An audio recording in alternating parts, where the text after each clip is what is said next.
Good evening बच्चों। आज हम सेकेंड पार्ट देखेंगे राजनीति सिद्धांत में हम क्या पढ़ते हैं। आइए आगे का हम अध्ययन करते हैं। यदि हम अपने आसपास देखें तो हमें आंदोलनों, विकास और परिवर्तन दिखेगा, लेकिन अगर हम गहराई से गौर करें तो हमें यह भी दिखेगा कि निश्चित मूल्य और सिद्धांतों ने जनता को प्रोत्साहित किया और नीतियों को निर्देशित किया है। लोकतंत्र, स्वतंत्रता या समानता ऐसे ही आदर्श सिद्धांत हैं। विभिन्न देश ऐसे मूल्यों को अपने संविधान में प्रस्तावित कर उनकी हिफाजत करने का प्रयास करते हैं, जैसा कि अमेरिका भारतीय संविधान में किया गया है। किन मूल्यों को? लोकतंत्र, स्वतंत्रता और समानता जैसे आदर्श सिद्धांतों को अपने संविधान में प्रतिस्थापित करके उनको बचाने का प्रयास किया जाता है। अब बताइए, स्वतंत्रता और समानता किस देश से लिया गया है हमारे संविधान में? चलिए आगे देखते हैं। हालांकि इन संवैधानिक दस्तावेजों की उत्पत्ति रातों रात नहीं हुई। आपको भी पता है कि ऐसे जो संविधान होते हैं वो रातों रात नहीं बनते हैं, काफ़ी टाइम लगता है बनने में, इनका विकास होता है। आगे देखिए, इनका निर्माण उन विचारों, सिद्धांतों के आधार पर हुआ जिन पर कौटिल्य, अरस्तु, Jean Jacques Rousseau, Karl Marx, Mahatma Gandhi, doctor B R. Ambedkar तक के समय से वाद विवाद होता आया है। बहुत पहले ईसा पूर्व 5वीं शताब्दी में प्लेटो और अरस्तु ने अपने विद्यार्थियों से विचार विमर्श किया था कि राजतंत्र और लोकतंत्र में कौन सा तंत्र सबसे बेहतर है। ध्यान दीजिए कि अरस्तु और प्लेटो ने भी ये चर्चा किया था कि राजतंत्र लोकतंत्र में सबसे बेहतर कौन सा तंत्र है। आगे देखिए, स्टार्ट करते हैं। आगे देखिए कि आधुनिक काल में सबसे पहले रूसो ने सिद्ध किया कि स्वतंत्रता मानव मात्र का मौलिक अधिकार है। यानी कि स्वतंत्रता जो है केवल मानव के मौलिक अधिकार है। कार्ल मार्क्स ने तर्क दिया कि समानता भी उतनी ही निर्णायक होती है जितनी कि स्वतंत्रता। आप इसमें अंतर ये नहीं कर देंगे कि ज़्यादा स्वतंत्रता कर दिया, ज़्यादा समानता कर दिया। ये किसकी बात है? रूसो कहता है कि सबको, सॉरी माफ करिएगा, कार्ल मार्क्स ने तर्क दिया है कि समानता समानता भी उतनी ही जो निर्णायक होती है जितनी कि स्वतंत्रता। देखिए, अपने देश में गांधी जी ने अपनी पुस्तक हिंद स्वराज किसकी पुस्तक है? गांधी जी की, में वास्तविक स्वतंत्रता या स्वराज के अर्थ की विवेचना की है। स्वराज और स्वतंत्रता के वास्तविक अर्थ की विवेचना हिंद स्वराज नामक पुस्तक में किसने किया है? गांधी जी ने। आगे देखिए, अम्बेडकर ने जोरदार तरीके से तर्क रखा है कि अनुसूचित जातियों को अल्पसंख्यक माना जाना चाहिए और उन्हें विशेष संरक्षण मिलना चाहिए। यानी विशेष संरक्षण क्या मतलब है? आरक्षण से, जो हम आज आरक्षण देते हैं हर चीज़ में, यहाँ पे जो अल्पसंख्यक हैं या जो अनुसूचित जाति है, जो अपने विकास के अग्रपथ में आगे नहीं बढ़ पाए हैं, उनको मुख्य धारा में लाने के लिए, विकास में लाने के लिए विशेष सुविधाएं देने की बात करते हैं। इन विचारों ने भारतीय संविधान की प्रस्तावना में स्वतंत्रता और समानता को प्रतिस्थापित किया। भारतीय संविधान के अधिकार वाले अध्याय में किसी भी रूप में छुआछूत का निषेध किया गया है। यानी कि किसी भी रूप में आप छुआछूत नहीं करते हैं, जाति, धर्म, लिंग के आधार पर नहीं। कितना? अनुच्छेद छुआछूत से वंचित करता है 17, और वहीं जातीय मूल वंश जाति के आधार पर करने पे 15। चलिए, अस्पृश्यता का उल्लंघन करता है 17। गांधी के सिद्धांतों को नीति तत्व में शामिल किया गया है। गांधी के सिद्धांतों को किसमें शामिल किया गया है? नीति निषेधक तत्व में। आप बताइए, डीपीएसपी बीपीएसपी यानी नीति निर्देशक तत्व को कितने से कितने अनुच्छेद तक रखा गया है, और अनुच्छेद 44 क्या है? अनुच्छेद 44 क्या है इसका बताइए। ठीक है। राजनीतिक सिद्धांत उन विचारों और नीतियों को व्यवस्थित रूप को प्रतिबिंबित करता है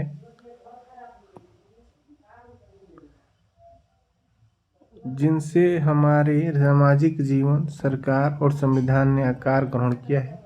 यह स्वतंत्रता, समानता, न्याय, लोकतंत्र, धर्मनिरपेक्षता जैसी अवधारणाओं को और अर्थ स्पष्ट करता है। यह कानून का राज, अधिकारों का बंटवारा और न्यायिक पूर्वावलोकन जैसी नीतियों की सार्थकता की जांच करता है। न्यायिक पूर्वावलोकन कौन करता है? न्यायालय की शक्ति मिली हुई है कि न्यायालय अपने दिए गए फैसले पर पुनः विचार कर सके, या जो सरकारी कानून बनाती है उसको ये जांच करे। यह इस काम को विभिन्न विचारकों द्वारा इन अवधारणाओं के बचाव में विकसित युक्तियों की जांच पड़ताल के जरिए करता है। हालांकि रूसो, मार्क्स और या गांधी जी राजनेता नहीं बन पाए, लेकिन उनके विचारों ने हर जगह पीढ़ी दर पीढ़ी राजनेताओं को प्रभावित किया है। सही मायनों में देखिए कि रूसो जो एक विचारक थे, कार्ल मार्क्स ये भी एक विचारक थे, और गांधी जी भी, यह कभी प्रॉपर राजनेता नहीं बने। जैसे नेहरू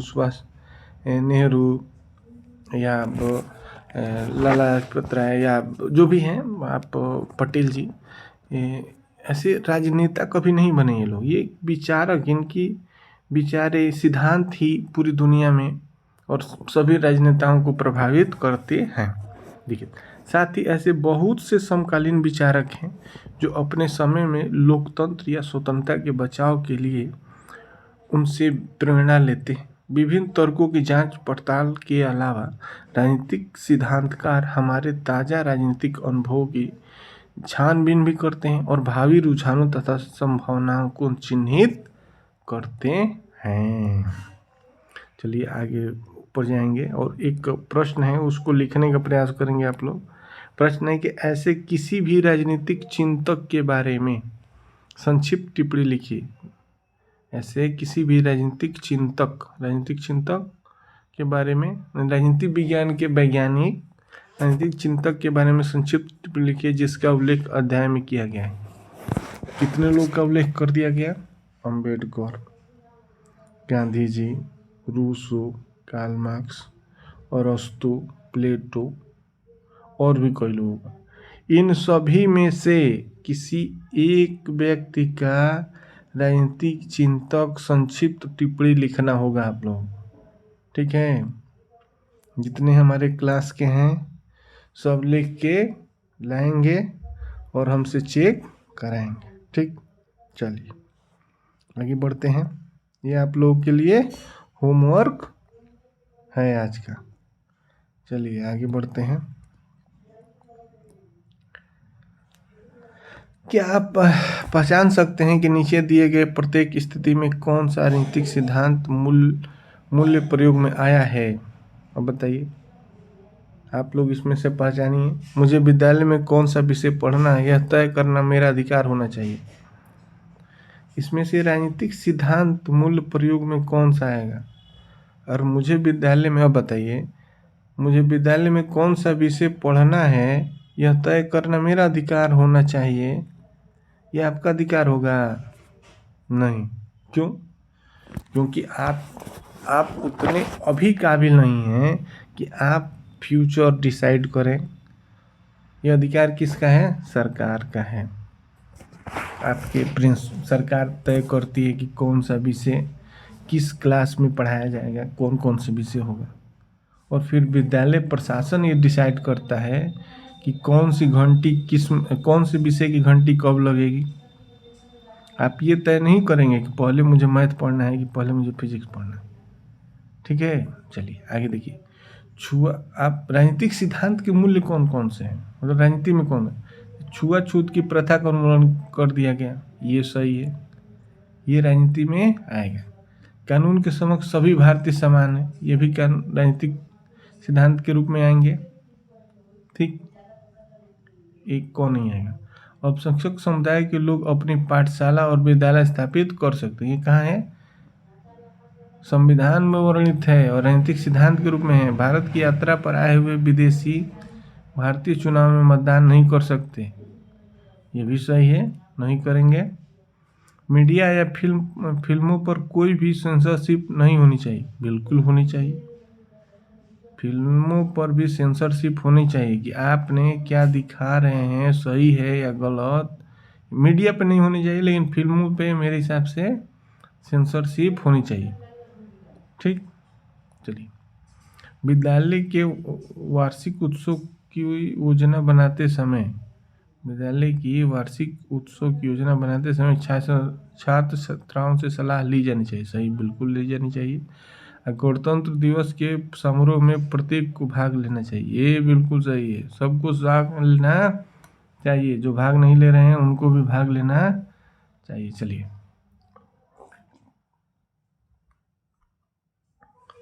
लेकिन क्या यह सब अब हमारे लिए प्रासंगिक है, प्रश्न कर रहे हैं। जो भी बातें हुई हैं अभी तक, क्या ये सब हमारे लिए प्रासंगिक है? क्या अब हम स्वतंत्रता और लोकतंत्र प्राप्त नहीं कर चुके हैं? आप बताइए, क्या हम लोग सच में स्वतंत्र हो गए हैं? आप पूरी तरीके से लोकतंत्र प्राप्त कर चुके हैं क्या? ये अपने खुद से पूछिए, आगे इसी का जवाब देते हैं। भारत सचमुच स्वायत्त और स्वतंत्र है, हालांकि स्वतंत्रता और समानता से संबंधित प्रश्नों का उठना बंद नहीं हुआ है। ऐसा इसलिए कि स्वतंत्रता, समानता तथा लोकतंत्र से संबंधित मुद्दे सामाजिक जीवन के अनेक मामलों में उठते हैं और विभिन्न क्षेत्रों में अलग अलग रफ्तार से उनकी बढ़ोतरी हो रही है। उदाहरण के लिए देखिए, राजनीतिक क्षेत्र में समानता समान अधिकारों के रूप में बनी, लेकिन यह आर्थिक और सामाजिक क्षेत्रों में उसी तरह नहीं है। लोगों के पास समान राजनीतिक अधिकार हो सकते हैं, जो लोग हैं उनके पास समान राजनीतिक अधिकार हो सकते हैं, लेकिन हो सकता है कि समाज में उनके साथ जाति, गरीबी के कारण अभी भी भेदभाव होता हो। जैसे सबके पास सभी लोग क्या है, एक वोट करेंगे, ये क्या है, राजनीतिक समानता है। लेकिन उनके साथ भेदभाव बंद नहीं हुआ है, क्यों? जाति के आधार पर, धर्म, लिंग, बाकी के आधार पर अभी भेदभाव कम नहीं हुआ है। ठीक, तो यही कह रहे हैं कि भेदभाव संभव है कि कुछ लोगों को समाज में विशेषाधिकार प्राप्त हो, कुछ विशेष लोगों को विशेषाधिकार प्राप्त हो। विशेषाधिकार होता है किसी मामले में उनको विशेष रूप से आगे रखना, ठीक, विशेषाधिकार प्राप्त हो। आगे देखिए,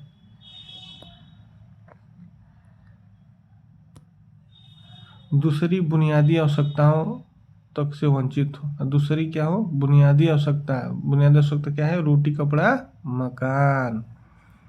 बुनियादी आवश्यकताओं से वंचित हो। कुछ लोग अपना मनचाहा लक्ष्य पाने में सक्षम हैं, जबकि कई लोग भविष्य में अच्छा रोजगार पाने के लिए जरूरी स्कूली पढ़ाई में अक्षम हैं। कुछ लोग को स्कूल जा ही नहीं पा रहे हैं, जैसे आप लोग स्कूल जाना, स्कूल के लिए तो है, जरूरी है, लेकिन आप जाना ही नहीं चाहते। देखिए उनका क्या है, उनके लिए स्वतंत्रता अभी भी दूर का सपना है। जो दूर दराज हैं, जहाँ स्कूल नहीं है, जाने में दिक्कत है, वो भी तो स्वतंत्र नहीं है पूरी तरीके से अभी। देखिए आगे देखिए, दूसरे, हालांकि हमारे संविधान में स्वतंत्रता की गारंटी दी गई है, फिर भी हमें हरदम नई व्याख्याओं का सामना करना पड़ता है। यह एक तरह से खेल खेलने जैसा है। जैसे हम शतरंज या क्रिकेट खेलते हैं तो हम सीखते हैं कि उसके नियमों की व्याख्या कैसे करनी। इस प्रक्रिया में हम खेल के ही नए और व्यापक अर्थ खोज निकालते हैं। खेल के ही नए व्यापक अर्थ खोज निकालते हैं। ठीक इसी प्रकार नई परिस्थितियों के मद्देनजर संविधान में दिए गए मौलिक अधिकारों में निरंतर पुनर्व्याख्या की जा रही है। कह रहा है कि जब आप खेल खेलेंगे तो उसकी आवश्यकता के अनुसार उसके नियम बदलते रहते हैं।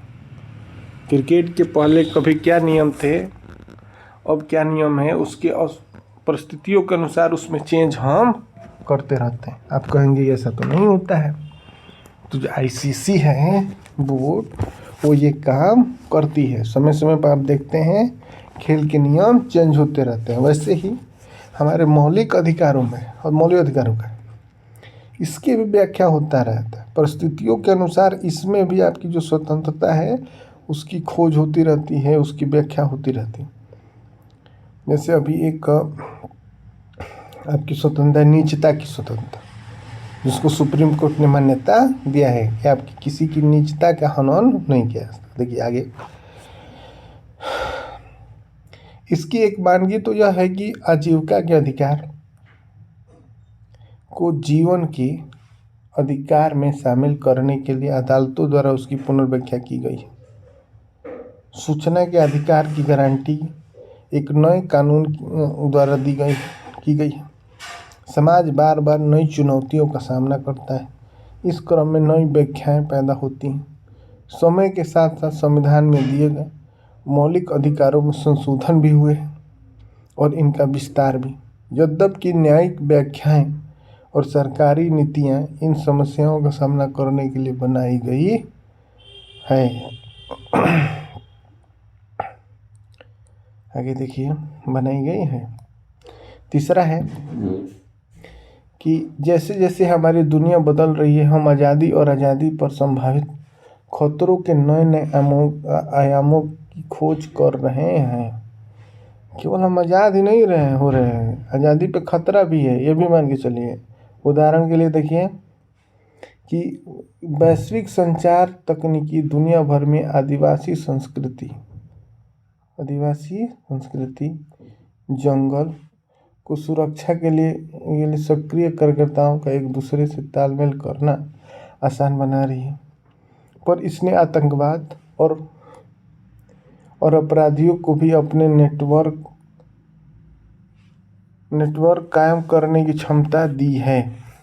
इसके अलावा भविष्य में इंटरनेट द्वारा व्यापार में बढ़ोतरी तय है। इसका अर्थ है कि वस्तुओं अथवा सेवाओं की खरीद के लिए हम अपने बारे में जो सूचना ऑनलाइन दें उसकी सुरक्षा हो। इसलिए यूँ तो इंटरजन का मतलब होता है अंग्रेजी में इंटरनेट का इस्तेमाल करने वाले नेटिजन कहा जाता है। अच्छा, अंग्रेजी में इंटरनेट का इस्तेमाल करने वालों को नेटिजन कहा जाता है। हिंदी में उसको कहते हैं इंटरनेटजन। सरकारी नियंत्रण नहीं चाहते, लेकिन वे भी वैश्विक सुरक्षा और गोपनीयता बनाए रखने के लिए किसी न किसी प्रकार का नियमन जरूरी मानते हैं। परिणाम स्वरूप ये प्रश्न उठाए जाते हैं कि इंटरनेट इस्तेमाल करने वाले लोगों को कितनी स्वतंत्रता दी जानी चाहिए। जो हम लोग इंटरनेट इस्तेमाल कर रहे हैं उसमें कितनी स्वतंत्रता होनी चाहिए।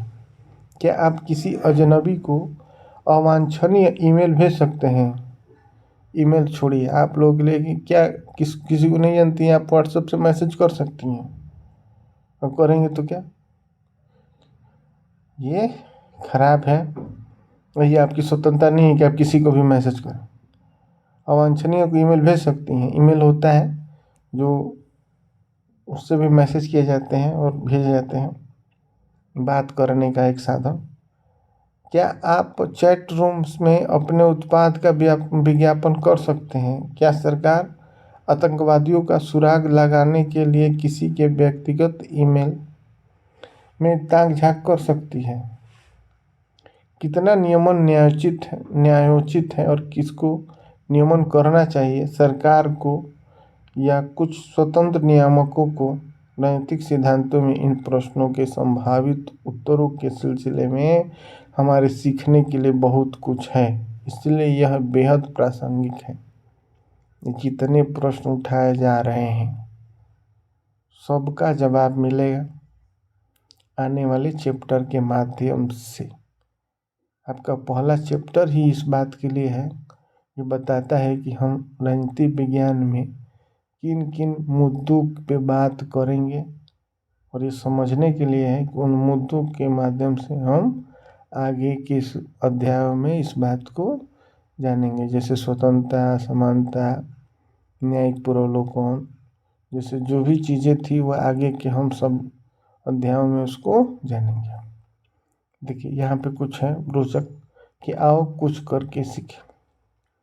इसमें क्या है कि विभिन्न समाचार पत्र और पत्रिकाओं से कार्टून इकट्ठा कीजिए, ठीक है, और इन कार्टूनों में किन मुद्दों को उठाया गया है, ये कार्टून कौन कौन सी राजनीतिक अवधारणाओं को रेखांकित करते हैं। आप लोग न्यूज़पेपर देखती होंगी, उस पर तरह तरह के कार्टून बनाए होते हैं। अब कुछ राजनीति के माध्यम से राजनीति पे कटाक्ष होता है, समर्थन होता है, उस पर कुछ कहता है, तो आप लोग को उसको इकट्ठा करिएगा, उस पर देखिएगा को कहना क्या चाह रहे हैं। ठीक, आगे देखिए, बढ़ते हैं आगे।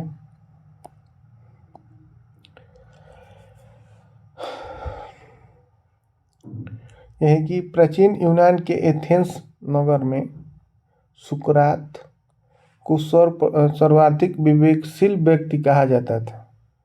एक एथेंस था यूनान में, वहाँ पे सबसे ज़्यादा बुद्धिमान व्यक्ति कौन था, सर्वाधिक विवेकशील व्यक्ति कहा जाता था कौन, सुकरात को। वह समाज, धर्म और राजनीति के बारे में प्रचलित मान्यताओं को सवालों के कटघरे में खड़ा करने और चुनौती देने के लिए प्रसिद्ध था। इसके लिए ही उसे एथेंस के शासकों द्वारा मृत्युदंड दे देंगे, जहर का प्याला पिलाया गया था, दे दिया। सुकरात के शिष्य प्लेटो ने अपने जीवन और विचारों के बारे में विस्तार से लिखा। सुकरात के एक शिष्य थे कौन, प्लेटो। अब यहाँ पर देखिए, यहाँ पे सुकरात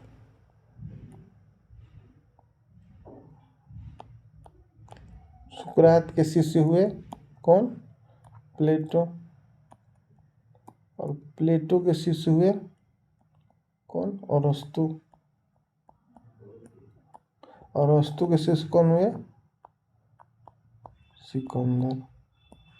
कौन, सिकंदर महान, ग्रेट सिकंदर। ठीक है, देखिए आगे इसको हटाते हैं,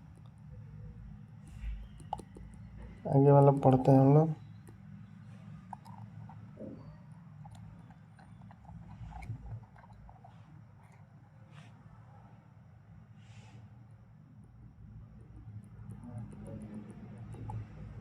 सुकरात के शिष्य प्लेटो ने अपने जीवन और विचारों के बारे में विस्तार से लिखा है।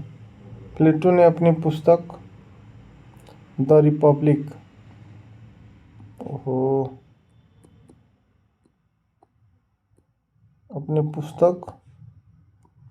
रिपब्लिक में सुकरात के नाम से एक चित्र गढ़ा और उसके माध्यम से इन सवालों की जांच पड़ताल करने की कि न्याय क्या है। सुकरात के नाम पे द रिपब्लिक प्लेटो की पुस्तक है, जिसमें उसने न्याय क्या है पे जांच पड़ताल करता है वाद विवाद के माध्यम से। यह पुस्तक सुकरात और सेफलस के बीच एक संवाद से प्रारंभ होती है। इस संवाद के दौरान सेफलस और उसके मित्र समझने लगते हैं कि न्याय की उनकी दृष्टि अपर्याप्त है और उसे स्वीकार नहीं किया जा सकता। सुकरात के तरीकों में महत्वपूर्ण बात यह है कि किसी दृष्टिकोण में निहित सीमाओं और असंगतियों को उजागर करने के लिए तर्क बुद्धि का प्रयोग करता है। उसके विपक्षी आखिरकार स्वीकार करते हैं कि उनके वे विचार जिनमें वे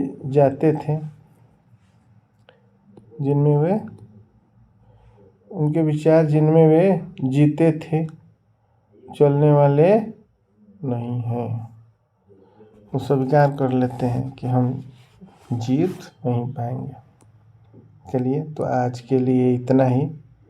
कल